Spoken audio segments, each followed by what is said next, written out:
and we asked the question, what was the one thing that almost made you not buy? The person who just gave you money, who just said that we trust you and we're excited to get this thing, will now tell you what wasn't clear, what friction points they had, or what they wish was different.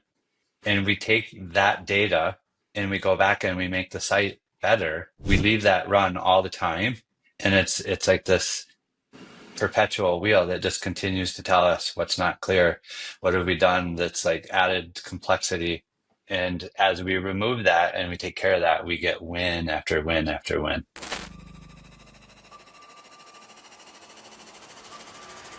Welcome to the Ecom Breakthrough Podcast. Are you ready to unlock the full potential and growth in your business? You've already crossed 7 figures in sales, but the challenge is knowing how to take your business to the next level.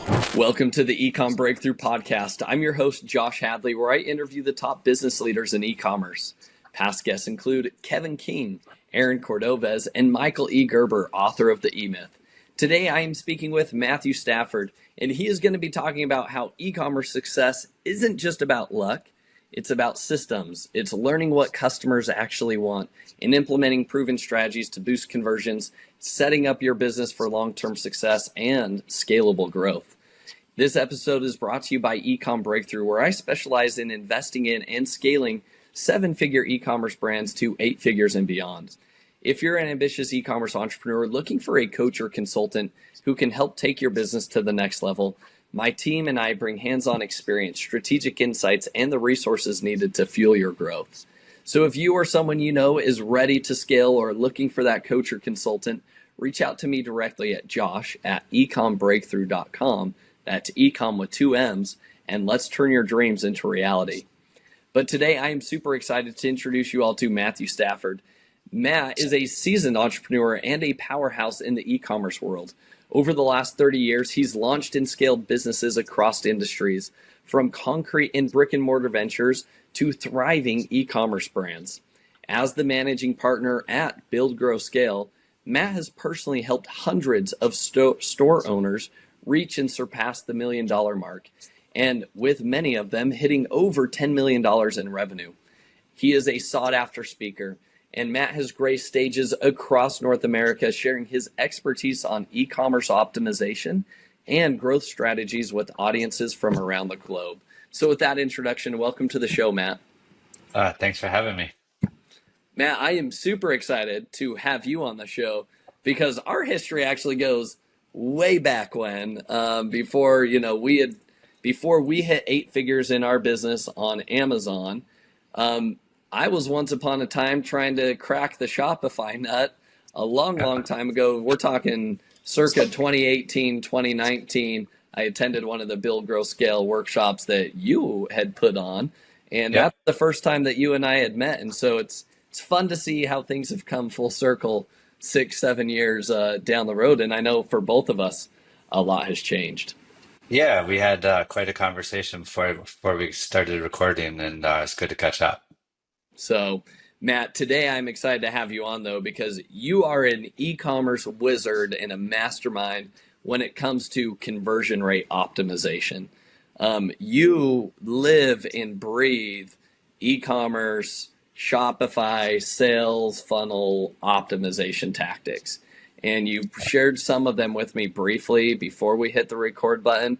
And all I can say to the audience is make sure you get out a pen and paper right now, because what Matt's going to be sharing are some golden nuggets that you can apply into your business immediately and begin to experience some ROIs. So Matt, knowing that we're talking with experienced 7-figure e-commerce business owners right now, where do you feel like we should start with all the different optimization tactics and your experience that we could dive into?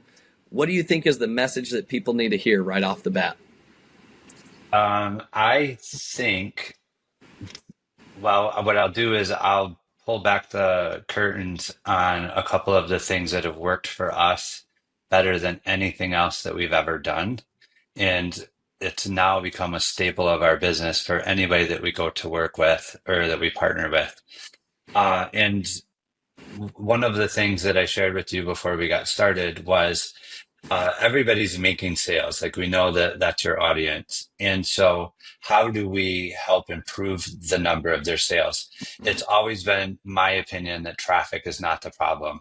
And the reason why I say that is because average e-commerce converts around 2%, maybe a little bit better. But that means for every 100 people that come to your store, 98 people left. But they were interested. They raised their hand, clicked on an ad, and came there, and then they left. So typically, it's either because they don't trust you or they have unanswered questions. And a lot of times, our website is what raises those questions, and they don't have a way to get them answered in the online environment. If we could talk to every one of our customers, we would sell a lot higher than 2%. And so I've used that mentality is how do we get a conversation with that customer going so that we understand from their perspective, because there is a paradigm shift that has to happen. We have to go from being the store owner that wants to make as many sales as possible to looking at our website from the consumer's point of view. How do I find the solution to the problem that I'm looking for, or the solution that I'm looking for my problem? And the very first thing that we do, and this is a writer downer because I will tell you that it's responsible for probably 6 of the 10 biggest wins we've had over the last 4 or 5 years, which means multiple millions of revenue for our particular client. And what it is we have a question pop up on the thank you page. It's a little survey. We do it with Lucky Orange, but it can be done with multiple other tools. And we ask the question, what was the one thing that almost made you not buy?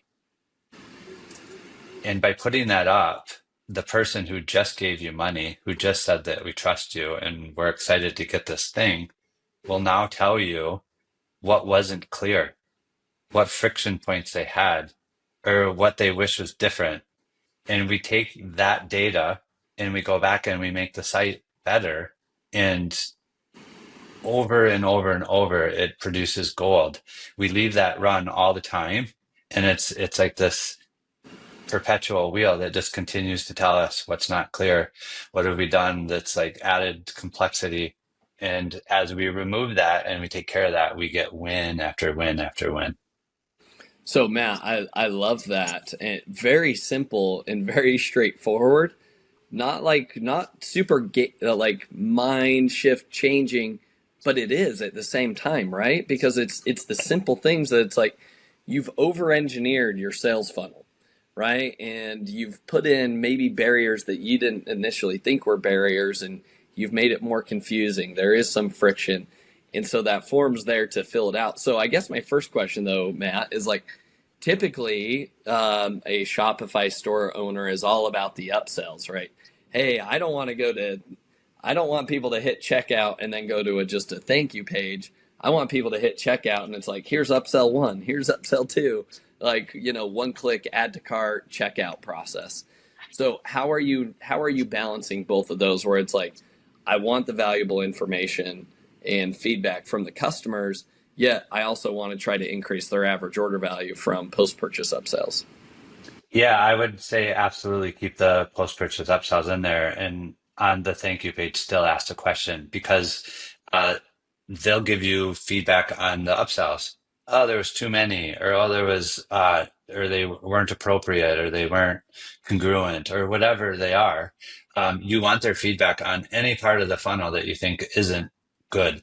And the truth of the matter is, we don't realize, um, just like if we drive to the office, not everybody works remote, and but if you drive to the office or you go to the grocery store or whatever, a place that you go consistently or regularly, you can have your lunch on your lap while you're driving, not remember what streetlights you went through, if they were green, red, whatever, if you pass cars.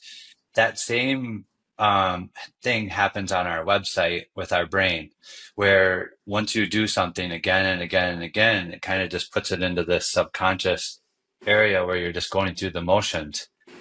That happens on our websites because we're on them all the time. And we think that what we're doing is super clear because we understand it. having that customer give us feedback right after they went through the process, they point out the things to us that we're not aware of.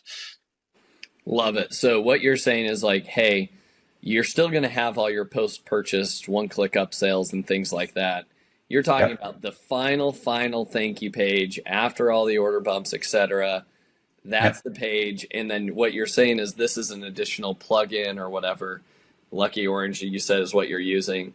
And it's an actual like pop-up, right? Yeah, Like, it's just a little square that comes up and it says, what's the one thing that almost made you not buy? And it leaves it open so they can put whatever they want in there. And I'd say we probably on average get between 10 and 20% of people will fill it out. And those are the ones that we want. yeah, love it. And then you Yeah, can go take action on that, yeah, right? yeah. The other thing is, in my attempt to provide value, I've always been preach it needs to be sustainable. And so this is something that you can set up once and then you literally continue to get benefit from it for as long as you're looking at the results that people are giving you. It's not one of those things that requires a lot of work and you got to send out a bunch of emails, you got to do a bunch of stuff. It's literally let people fill it out and those replies get all added to a Excel spreadsheet. And now what we're doing is we're taking all those replies and actually interacting with them with AI and coming up with insights that we're not typically thinking of just because it can aggregate hundreds and thousands of responses that we've got over the past several years and come up with it's really actually very fun what we're doing. That is super exciting. I love that. My mind's going a million miles an hour already, thinking of the possibilities, especially with the AI behind it all. Yeah. Matt, I love this. I know you've got more ninja optimization hacks to share with us, so let's dive into the next one.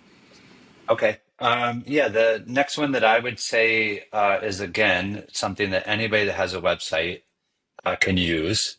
And in the attempt to give them the most value, I can tell you we've never done this on a website where it didn't produce a lift. And what it is on your checkout, you ask for their email, their address, the phone number, all of the information that you need in order to ship them their product. What people don't do is in those form fields, we track every error because we're trying to optimize. That's the closest place to the money. So if we can get rid of the errors on the checkout, that translates into directly more money. And so what we did is in tracking those errors, we realized that the email and the phone is where all the errors were. People weren't getting the address wrong. And now with Google's like auto suggest, it fills it in and people can, that's actually helped conversions a lot too. We used to do that through like a plugin Mm, with Google before it became a standard practice, and that was always kind of one of our secret sauce to get the checkout to work out better. But now what we do is we change the text in that form field, and the attempt was to reduce that number of errors. And it came from a book that I was reading called Persuasion by Robert Cialdini. And in it, he talks about this experiment they did where people could cut in line. And about 8 out of 10 people would tell them no if they just asked to cut. If they gave them a reason, like my kids are going to be late for school or I'm running behind, now 8 out of 10 people would let them cut in front of them. It didn't matter what the reason was. 8 out of 10 people would let them. And so the principle was people don't mind giving you permission or giving you information if you give them a reason why. And so I thought like, wow, if we're getting all these errors here, why don't we tell them why we're asking for their email? Most people are like, I don't want to be spammed. We have this like unconscious thing of like we have more than one email, so we kind of put our junk email in those because we don't want them to start marketing to us like crazy. And so what we did is we put email required for order confirmation. And the email order confirmation is opened 85% of the time on average. So that's the most opened email that you'll ever send. And also, who doesn't want to make sure that their order is correct? And so now by telling them that, they give you their best email. And like I shared with you before the recording, I would like to say, hey, I kind of knew this was going to happen 2, 3 steps down the way. I didn't. What we noticed is our abandoned recovery went up. And we believed because now we're marketing to their very best email, we capture more of them. I So think once we go ahead. Yeah, go ahead. I just think it's just like it's one of those Jedi mind hack tricks, right? Where you're already doing this, right? You're already collecting the email. It's not that we're saying, hey, make sure you collect email addresses and cell phone numbers from people. What you're saying is like to increase the number of people that give that information to you without And the quality of it. Yes, And the and yeah, quality of the information. because all of us have the spam email, right? That we give Yeah. out to everybody. It's, oh, enter the sweepstakes, get a free hat. Okay, well, Yeah. here's my email, right? And then you give them your Yeah. spam email. But you're right. Like so many people are like, oh, I do want to make sure I get the text when this thing's been delivered or order Yeah. confirmation. So anyways, tell me more because you've seen big wins from abandoned cart to Yeah. Yeah. post-purchase conversions, right? Yeah, so when SMS became really big, we realized, wow, we get a lot of revenue. It's like the number one source of revenue is SMS recovery compared to all the rest of the things that we do. And in many cases, it's as much as our email marketing altogether. And so we're like, well, we can improve that too. And so under the phone, we put required, phone required for shipping notification. Everybody wants to know when their stuff shipped. It doesn't matter if it's even shipping the same day. You want to know when it's shipping.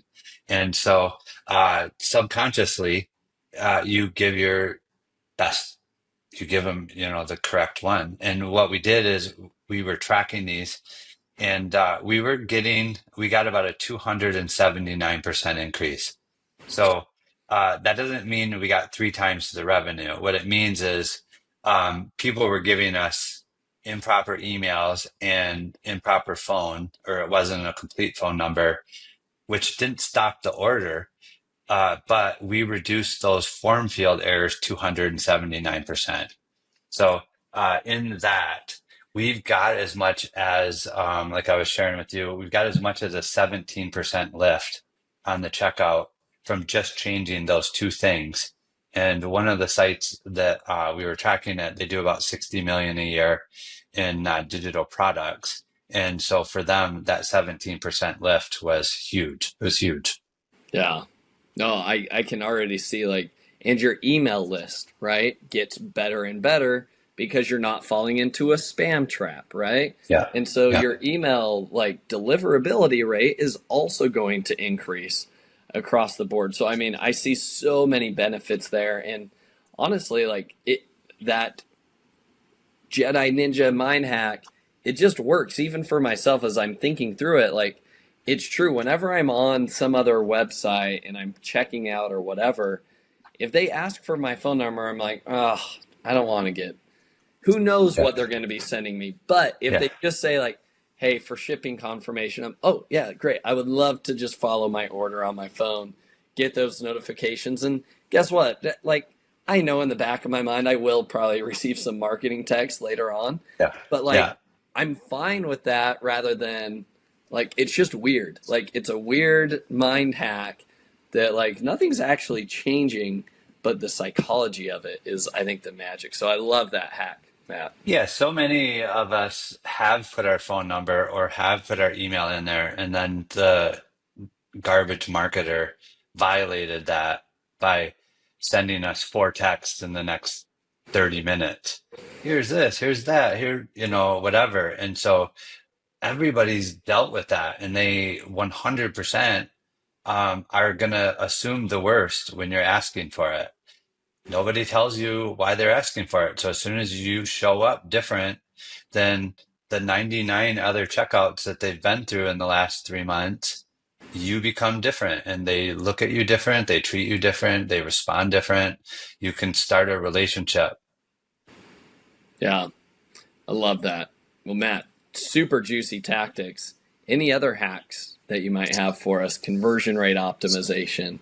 Oh man, there's so many. Where do we go next? I guess what I would tell you, because I'm trying to not come into like specific use cases. If we use ones that everybody can apply, then I think the audience gets the most value from that. So I can tell you another principle that we've noticed or lived by for years is it's called the hierarchy of focus. And what I mean by that is every page has a specific purpose. And we want them to know what the next most important action to take is on the page. Because if you think about it, everybody always wants to test the button color. Oh, we need to split test button colors and figure out which one's going to get the most clicks. Well, we've done all that. And like we've been, we have owners that ask us to do that all the time. And what I can tell you from literally hundreds of millions of clicks and hundreds of millions of dollars of revenue, the button color doesn't matter. What matters is that the button stands out from everything else on the page. So if your theme on your store is black and yellow, don't have a black button or don't have a yellow button because it blends in with a whole bunch of other stuff on the page. That would be a perfect place for a blue button or a green button. I try not to use red. We've used red and it hasn't like tainted or anything, but usually red signifies an error. And so psychologically, we're always trying to, it really is a game of nuances. And so we try not to use red because red is typically what's shown as an error on a website. And so I would say the color doesn't matter. What we've got the biggest lifts from is when the color stands out from everything else. And then the second part of that would be the text that you put on it. And the concept behind that was people don't want to click on something if they don't know where it's going to take them. And so if they're not ready to go there. So when you see a perfect example is like when you see on the home page, people have like quick add or buy now buttons on a whole bunch of products. And I always ask the owner of the site, does the person have enough information in that thumbnail to make a buying decision? Because your average order, is around $100.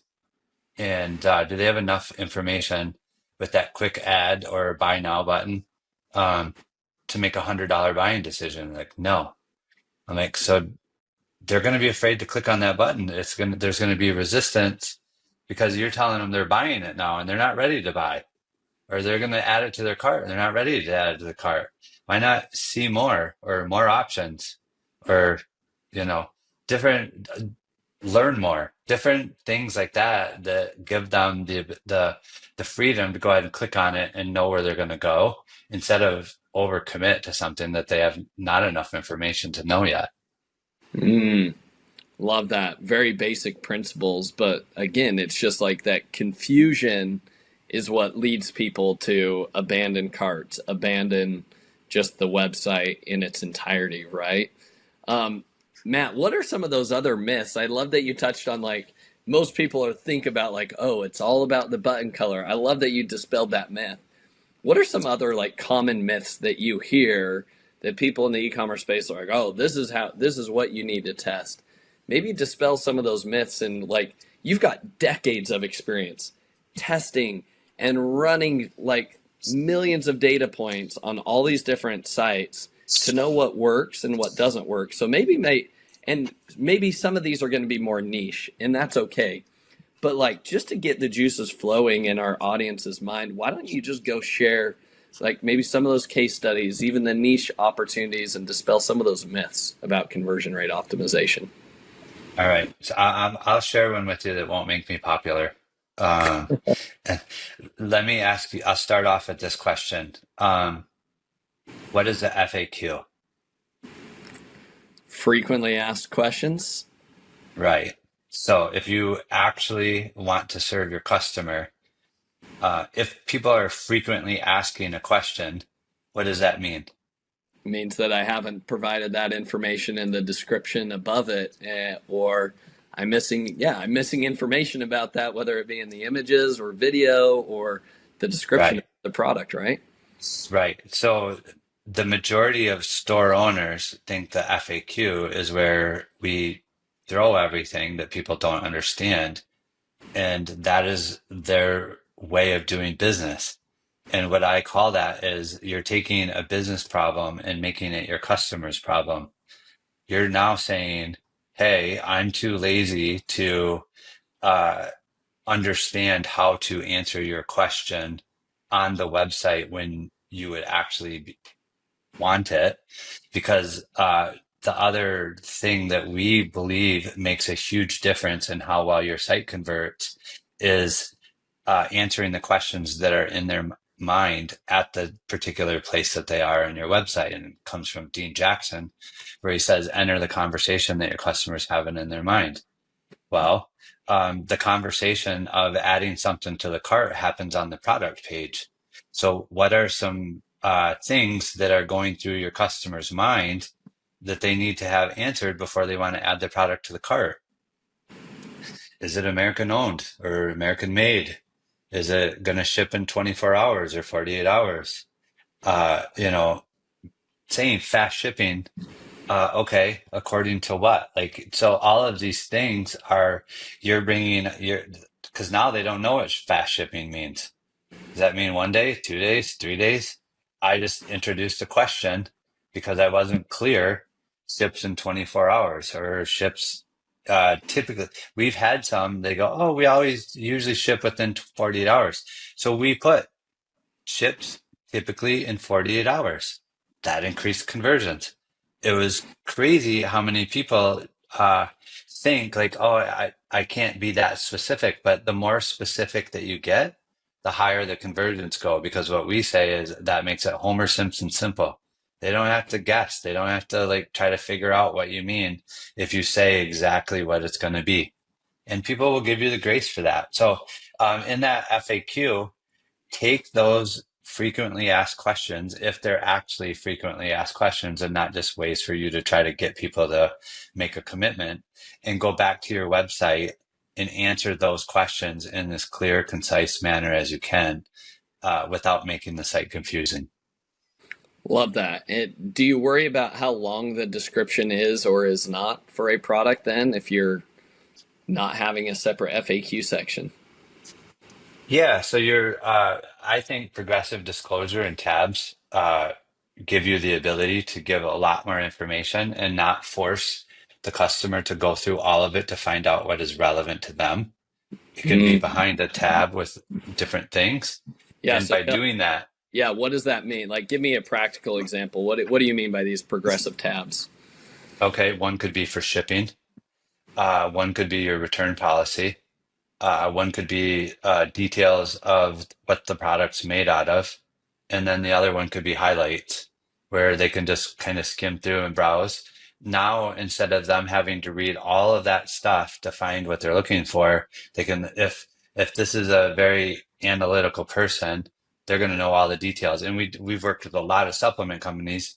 People are very, the number one most clicked on thumbnail of every single supplement company that we work with is always the ingredients. People want to know what they're putting in their body.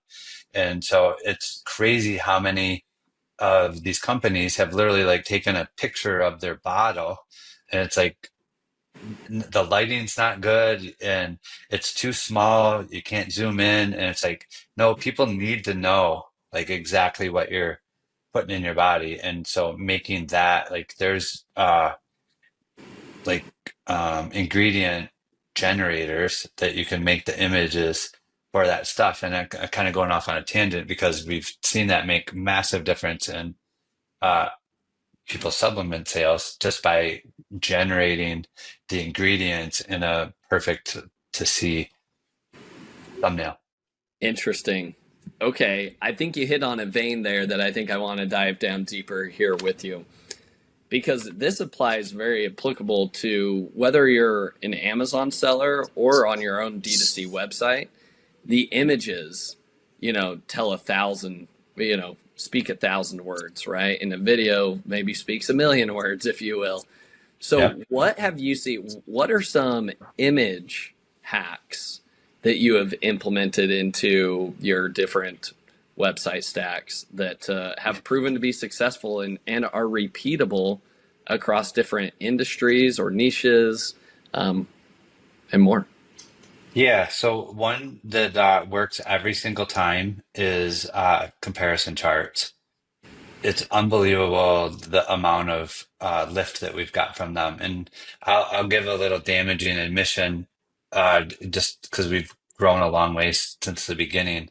But we used to test stuff on a product page, and when we would run the test and it won, then we would look for the next thing to test. And what we realized is, if that thing won in the place that we put it, not everybody goes through the page the same way. Maybe we could put that winning element in another place on the page and it would still win even more. And so when we found wins, we started seeing how many other places we could add that to the page before we moved on to the next test. And many times, 2 or 3 times, we would get more and more lift by adding the winning element to different places on the page. So that's another thing that everyone could do that you wouldn't really, you think like, oh, I tested that at one, cool, now what's the next thing? And really, when you find the winner, just replicate it.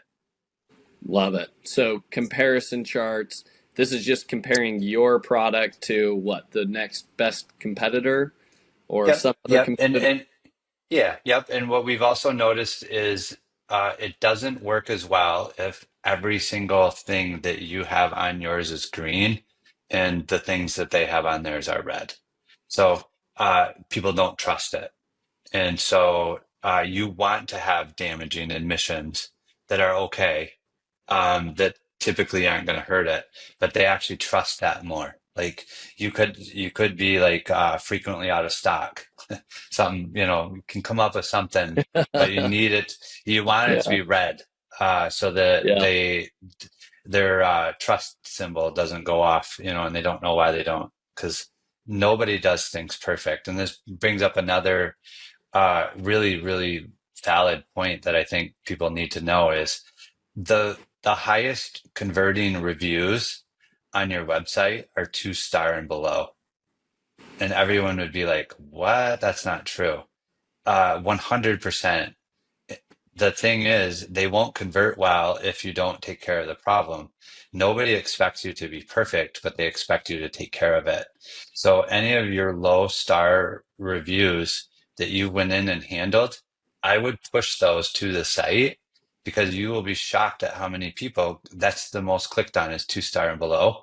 And if they see that you handled it, typically we see higher than double digit, like, conversion percentages on people that click on a 2-star review where it's been handled. And most sites don't convert at 10% and above. So that means that's a conversion element that you want in as many places on your site as you can get it. I love that because I think like I've got in my mind that you have a response, right? And maybe it was a failure of your product or shipping or whatever it is. You acknowledge it, say, Yep. this is how we're rectifying this situation. And by the way, we've now implemented this in our business to ensure this doesn't happen again, right? And it's like, okay, for that customer, they don't really care about that. But what they do care about is, or what you care about, are the next 100,000 people that come to that site and they read the issue that this customer had. Yeah, you rectified it, blah, blah, blah.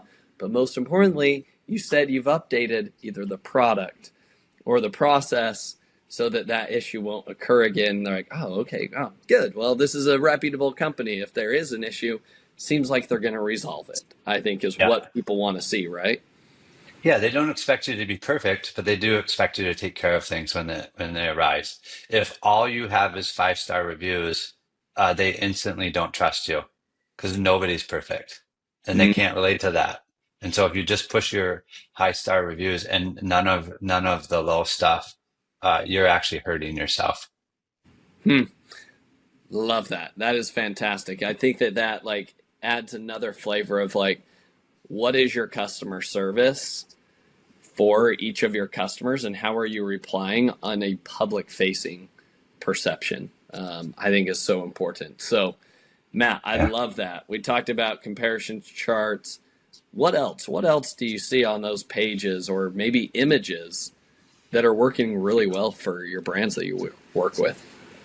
Yeah, I have one more that we can share, and then maybe we'll go down those questions that you asked me to make sure that we don't run out of time. Yes. Um, I would say a picture of your product in relation to something that they know the size of. So, like in relation to someone's hand, in relation to a notebook, or a lifestyle image. We find that that helps a lot. You'd be shocked how many people don't have that. And so they get the supplement or whatever, and it's like a third, the bottle's a third of the size of what it looks like in the image. And even if it's exactly what you said it is, the person still feels cheated. So you did exactly what you were supposed to do as the business owner, but the person just doesn't feel good about it because in their mind, they just saw this close up image of this thing. And so we've found that you definitely have better customer service, and repeat customer rate happens when all of the processes are very crystal clear. And one is like them having a mental image of what they're getting. So images, I believe, the images and the copy are two of the quickest wins that you can get on an e-commerce site.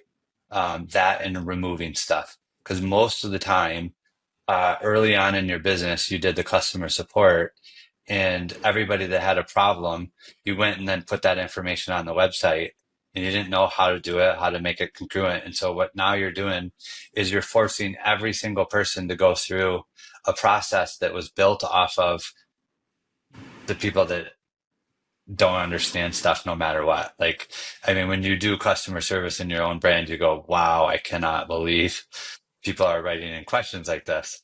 But in the beginning, you think, oh, that's not clear. I need to go put that out there. And eventually your site just becomes this convoluted mess of, customer service questions and answers, when really it doesn't need to be. You want to serve the 20% of people that create 80% of your results. Yeah. I love that. I think sometimes there's a lot to be said with the, addition by subtraction, right? Yeah. And Yeah. as That's a mental model we use all the time. Yeah. love that. Well, Matt, as we begin to wrap things up here, I'll ask you the three final questions that I ask every guest. But before we get to that point, is there anything else that you haven't touched on that you feel like our audience of seven-figure sellers need to know as they begin to dive into the world of Shopify and just trying to, get more than 2% for their conversion rate on their website? Yeah. And it's probably something that they've heard, 100 times before, and you forget how critical it is customer service. The one consistent thing that never changes across all of the successful brands that we do, they all have different owners, they have different flavors to their business, different personalities. The one thing that all of them that are very successful do is they have really good customer service. And in fact, I'm going to share in one of the questions you asked me, a close friend of mine now that I've literally watched him go from less than $10,000 a month in revenue to now he'll do 50 million this year. And his entire business is built around customer service.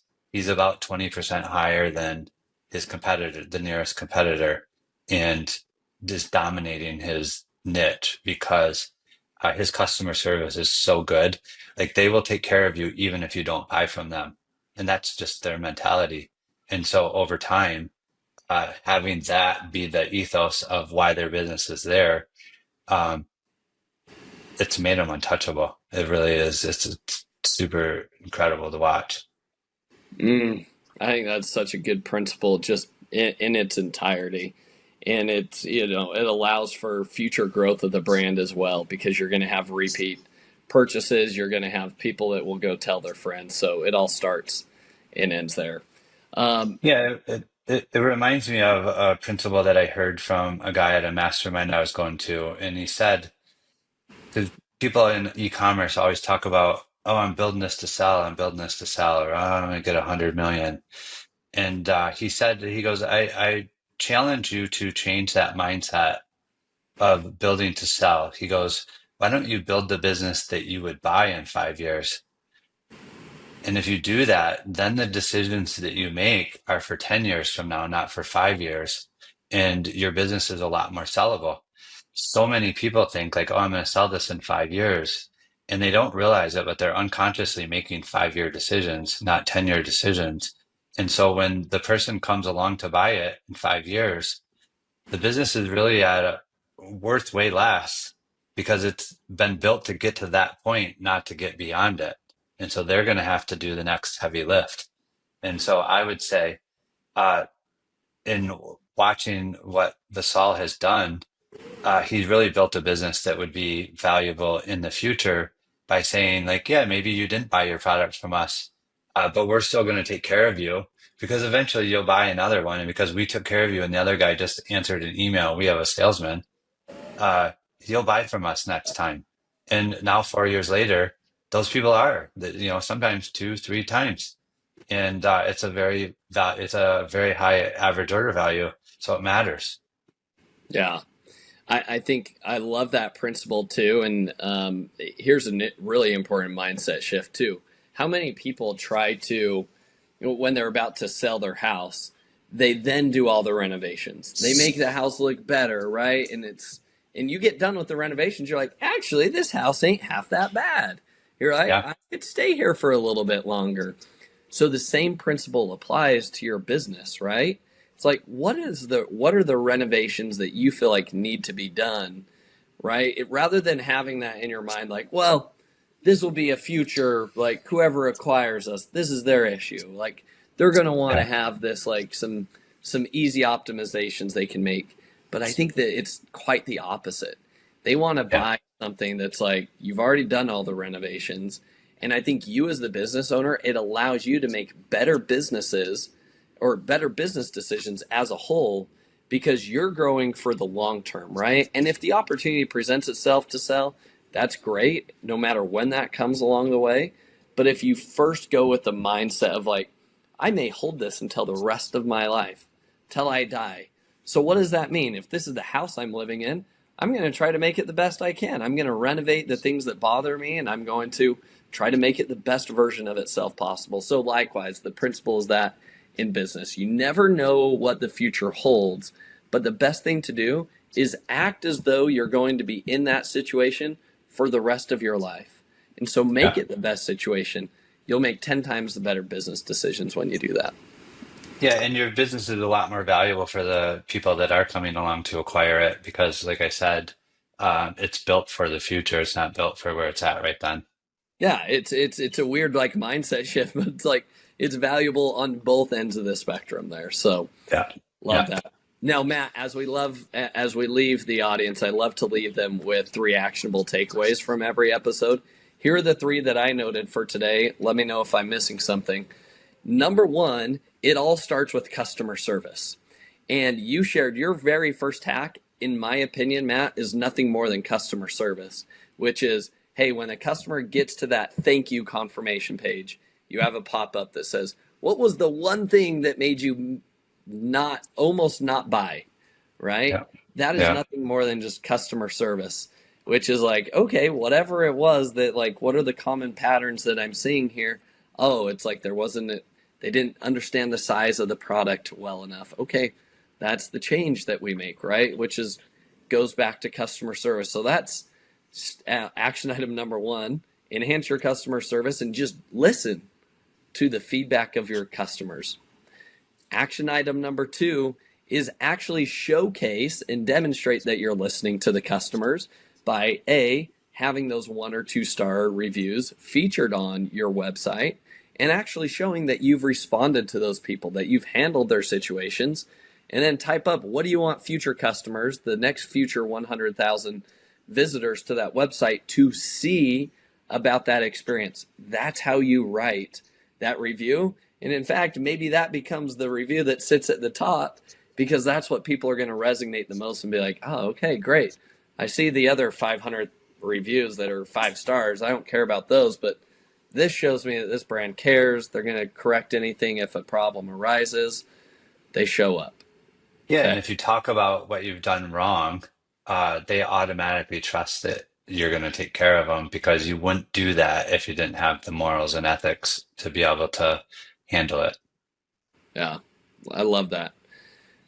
Third and final action item here, and I think this applies across all conversion rate optimizations, Matt, which is like, if there is any ambiguity in something, it's going to decrease performance and conversion rates. And my favorite hack that you shared, the Jedi mindset shift here, is this, right? When you ask for their email and their phone number on that order information page, in that field, you need to tell them, hey, give me your email so I can send you the order confirmation. Hey, I need your SMS or your cell phone number so that I can provide you with shipping updates. Yep. That's it. And you're going to see that like across the board, you're going to have much accurate customer information. But then likewise, if you do that on throughout your pages on your website, this button leads to this, see more, add to cart, buy now. When you do that, when you just like remove the ambiguity, it increases conversions across the board. Is that sufficient, Matt? Anything else you feel like I missed here? No, I would say that you're spot on. I totally agree with that. Love it. All right, Matt, the final 3 questions. Number 1, what has been the most influential book that you've read and why? I would say I've read a lot of books. Letting Go is probably one of the most influential books. I have another very smart mentor that brought something up to me. I used to say, I'm really smart and I'm a hard worker. And he goes, man, I used to say that too. He goes, but I changed that question to, what if I'm not very smart? And he goes, what does that do? And I said, oh, that opens me up for more possibility. Like, oh, I could look at other things. Because the moment that we think we know the answer, or we're smart, I know the answer, we're not looking for a better solution. And so letting go of these different stories that we've told ourselves through the years of I'm smart and I'm a hard worker. Well, what if I wasn't smart? And what if I didn't have to work so hard to get everything? And so by doing that, it's made business a lot more fun. Love that. That's a great recommendation. All right. What's your favorite AI tool or ChatGPT prompt that you've been using? So we're doing some really cool stuff with it right now. We're actually downloading like all of our reviews, all of the sales data, the GA4, and then interacting with that and saying, hey, what are the things that you see that we can't see? Or, hey, my site converts at 1.5%. My average order value is $100. I want my site to convert at 2% and be $120 average order value in the next 90 days. What do I have to do to get there?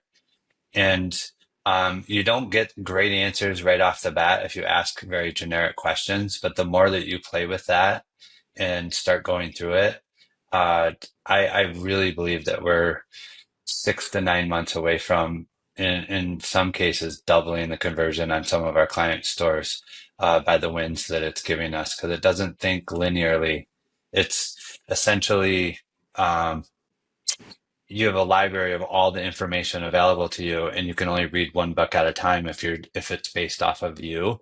Yeah. But by feeding all of this into this hive mind, you literally get access to all the information at once, and it's really mind blowing what's starting to turn up for us.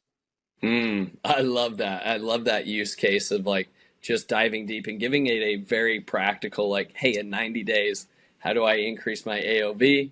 How do I increase my conversion rate? Love that. Like, and just, it's going to produce ideas, and sometimes you may need to refine them, but it's the ideas that are, are valuable that then you can go and refine and apply to your own business. Love it. Yeah.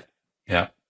All right. Third and final question. Who is somebody that you admire or respect the most in the e-commerce space that other people should be following, and why? I think it's probably my most successful student of all time. What he's done, it still blows my mind, and I'm excited to be on the journey with him. When he came to me 3 years ago, he was doing less than 10 grand a month. I think he had like four or $5,000 a month in sales. And this year he'll hit 50 million. He's on pace for 50 million. So in 3 years, he went from 0 to 1 in 13 months. The next 12 months, he went to 14 million. Last year, he did 36.8. This year, he's on pace for 50. He has a newsletter where he basically talks about all the different things that he's went through personally, professionally, his view on how he looks at businesses. It's just really, really fascinating to look. He's a young guy, not very young. He's in early 30s. And yeah, I think that I would say I respect him the most. He's very coachable and he's really, really wicked smart. What's his name, Matt? His name is Vessal, Vessal. And I'll give you the link for his newsletter. Everybody can go sign up. It's free. He's not trying to sell anything. He doesn't monetize it that way. Awesome. I love it. So yes, we'll include that in the show notes. It's going to be newsletter.vasaljabari.com. Yep. Okay. Yep. So take a look at that. Matt, if people want to learn more about you, they want to work with you, they want you to take a peek under the hood of their website and have you share more conversion rate optimization strategies, what's the best way people can reach out to you? What services do you offer? Yeah, so they can come to buildgrowscale.com, or they can send me an email at matt@buildgrowscale.com, and I would be happy to jump on a conversation, take a look at their site, see if we can provide some value. Awesome. Matt definitely knows his stuff. If we haven't piqued your interest enough today with all the Jedi mindset shift tactics here with conversion rate optimization. Matt, thanks again for your time. I think we're going to have to do a part 2 because you also have hired a CEO in your business that actually has an Amazon background, has built, scaled, exited some Amazon brands. And I think that will be a worthwhile conversation to say, like, how do you make that jump from Amazon to dominating in the e-commerce space? Just like you mentioned your best student, Vessal, I want to become like Vessal. So how do more Amazon sellers get to 50 million on D2C? And I think that would be a great part 2 if we can twist your arm and get you and your CEO both on here again. Yeah, let's do it. We'll get the calendar invite. Awesome. All right, Matt. Well, thanks again for your time today. Yep. Thanks, Josh. Thank you for listening. Visit EcommBreakthrough.com for more information. If you've enjoyed today's episode, the best way you can show your appreciation is by clicking the subscribe button and quickly leaving a review. See you again next time.